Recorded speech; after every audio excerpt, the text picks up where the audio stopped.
Bienvenue sur la web radio de l'Infectio. Ce podcast vous est proposé par les enseignants de maladies infectieuses et tropicales des universités de Saint-Étienne et Lyon. Il est destiné aux étudiants de deuxième cycle des études médicales et il a reçu le soutien de l'université Jean Monnet. Dans l'épisode précédent, nous avions évoqué les différences entre méningite et méningo-encéphalite. Nous sommes toujours avec le professeur Amandine Gagnon-Brunon. Pouvez-vous nous parler des étiologies des méningo-encéphalites ? Alors les méningo-encéphalites, le premier diagnostic à évoquer, parce qu'il doit vous faire peur, c'est l'encéphalite à HSV et notamment à HSV1. Pourquoi ? Parce que le pronostic est globalement mauvais, avec d'importantes séquelles, et vraiment l'élément majeur pour pouvoir réduire les séquelles, c'est de réduire le délai d'instauration du traitement antiherpétique par rapport au moment où on évoque le diagnostic. Et c'est important à noter parce qu'en plus, souvent, c'est des tableaux qui sont peu fébriles, parfois atypiques, qui peuvent être pris pour des accidents vasculaires cérébraux. Et donc, c'est vraiment important d'évoquer ce diagnostic et de mettre en place un traitement antiviral. Le deuxième agent étiologique, c'est également un herpès viridae, c'est le VZV, qui peut être responsable d'encéphalite. Le piège, c'est que le zona n'est pas systématiquement présent cliniquement lorsqu'il y a une encéphalite à VZV. Donc, VZV doit être systématiquement recherché devant une encéphalite. On vous a parlé précédemment de méningite virale en disant qu'elles étaient souvent sans gravité. Malheureusement, certains entérovirus peuvent être responsables de méningo-encéphalite. Alors, c'est pas forcément à retenir pour les EDN, mais parmi les entérovirus qu'on craint le plus sur le plan neurologique, il y a l'entérovirus 71. Enfin, la listeria et la tuberculose, qui sont des causes de méningite bactérienne, peuvent aussi se présenter avec un tableau de méningo-encéphalite ou tableau encéphalitique. Et un élément important du diagnostic, c'est souvent des hyperprotéinorachie importante à l'analyse du liquide cérébrospinal et une hypoglycorachie souvent majeure. On ne peut pas parler d'encéphalite et d'épidémiologie d'encéphalite en France actuellement sans vous parler un petit peu de virus émergents. C'est un peu hors programme des EDN, mais c'est ce qui va vous faire comprendre que finalement, beaucoup des encéphalites ne rentrent pas dans la case des encéphalites à herpès virus, mais notamment on va trouver la tick-borne encéphalitis, qui est une infection liée à un flavivirus dont le vecteur est Ixodes ricinus, une tique, la tique qui est également vectrice de la borréliose de Lyme. Donc c'est ce qui explique qu'on va pas toujours avoir un diagnostic et un traitement à proposer dans les méningo-encéphalites. Ici, j'ai évoqué les causes infectieuses d'encéphalite, mais il y a également des encéphalites auto-immunes et également des tableaux d'encéphalite dans des contextes paranéoplasiques. Et doit-on systématiquement réaliser une IRM cérébrale ? Alors de toute façon, ce qui différencie finalement sur le plan clinique une encéphalite d'une méningite, c'est la présence de signes de focalisation. Donc à la question faut-il réaliser une imagerie ? La réponse est oui. Mais en aucun cas, cette imagerie doit retarder la réalisation de la ponction lombaire, sauf si vraiment on a une contre-indication formelle, des signes d'engagement ou compagnie. Ni la mise en route d'ailleurs d'un traitement antirétroviral. Idéalement, c'est l'IRM qui doit être réalisé. À défaut, on pourra se contenter d'un scanner injecté.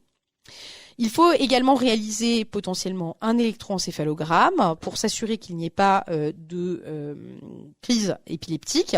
Néanmoins, celui-ci ne doit pas retarder la prise en charge de l'encéphalite.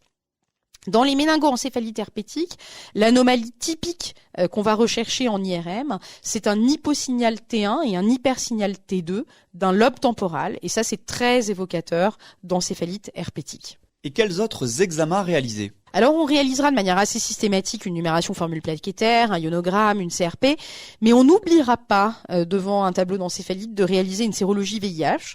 On pourra également réaliser des hémocultures et en fonction du contexte, bien entendu, une sérologie également syphilis, et puis des sérologies et des PCR spécifiques, notamment pour les arboviroses, pour la tick-borne encéphalitis, mais ça, vous verrez quand les premiers examens, quand la première ligne d'examen, c'est-à-dire la PCR herpès, la PCR VZV et la sérologie VIH sont négatives, en l'absence donc de diagnostic initial. Avec quel traitement ? Alors dès que vous avez une suspicion d'encéphalite, il faut réaliser la ponction lombaire et démarrer un traitement par acyclovir. Vraiment, je vous l'ai dit, le pronostic des méningo-encéphalites herpétiques est mauvais. Si vous tardez, vous allez faire prendre le risque à votre patient d'avoir d'importantes séquelles.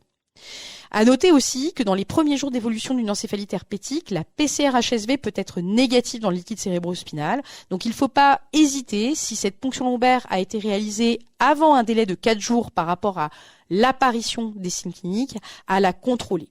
Si vous avez des éléments en faveur d'une listeria, sujet immunodéprimé, formule panachée, une antibiothérapie par amoxicilline et gentamicine est ajoutée au traitement par acyclovir. En tout cas, il faut éventuellement, si tous les éléments à la fois cytologiques, cliniques, étiologiques sont en faveur d'une hystéria, on peut éventuellement se poser la question de ne pas débuter l'acyclovir. Néanmoins, je le répète encore une fois, l'encéphalite herpétique a un pronostic effroyable et vraiment le délai d'introduction du traitement par acyclovir est un élément majeur qui permet d'améliorer le pronostic. Et les abcès cérébraux dans tout cela? Alors c'est pas toujours simple à évoquer parce que la clinique est souvent un peu fruste, ça peut traîner.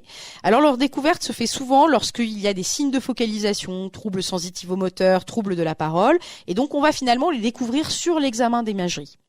La fièvre est inconstante dans les abcès cérébraux. Dans la plupart des cas, les abcès sont des lésions uniques. On peut avoir chez les patients immunodéprimés et les patients infectés par le VIH qui ont une immunodépression importante des abcès multiples. Dans ce cas de figure, le premier diagnostic à évoquer, c'est la toxoplasmose cérébrale. Les mécanismes pour former un abcès cérébral, on peut en compter 3. Le premier, c'est un foyer infectieux contigu, donc un abcès cérébral qui va être à proximité d'un foyer infectieux ORL, soit à une diffusion hématogène d'un agent infectieux, pourquoi pas au cours d'une endocardite par exemple, soit une contamination lors d'un traumatisme ou d'une chirurgie cérébrale. Et quelle conduite à tenir? Alors globalement, souvent on va pouvoir commencer à évoquer le diagnostic sur une imagerie qui va être le scanner. Il faut systématiquement demander une IRM pour aller un petit peu plus loin, s'assurer que les abcès ne soient pas multiples. Il faut également systématiquement prendre un avis neurochirurgical parce que la biopsie exérèse va avoir 2 intérêts. Le premier, permettre l'identification des agents microbiens responsables de l'abcès et également participera au traitement. Le traitement antibiotique peut attendre, en général, la réalisation de ce geste neurochirurgical. Bien entendu, on doit donc, comme je le disais tout à l'heure, et je le répète, réaliser systématiquement une sérologie VIH et des hémocultures. Et effectivement, si on a un patient qui est séropositif pour le VIH avec des abcès cérébraux multiples, un important œdème périlésionnel, on va évoquer prioritairement le diagnostic de toxoplasmose cérébrale. Et dans ce cas de figure, on n'est pas obligé de réaliser une biopsie exérèse. On va plutôt traiter avec un traitement d'épreuve l'hypothèse de la toxoplasmose à condition que la sérologie toxoplasmose soit positive puisqu'il s'agit de manifestations de réactivation de toxoplasmose avant de réaliser une biopsie et on recontrôlera l'imagerie. Si l'évolution est favorable, on conviendra qu'il s'agit effectivement d'une toxoplasmose. Le traitement antibiotique des abcès cérébraux n'est pas strictement au programme des EDN, mais à noter que chez l'immunocompétent, en cas d'infection communautaire, il fait appel à l'association C3G par voie intraveineuse et métronidazole. Merci beaucoup, professeur Amandine Gagnon-Brunon. Je vous remercie de votre attention. Ce podcast est un complément à l'ouvrage de référence du Collège des enseignants de maladies infectieuses et tropicales, le PI étudiant.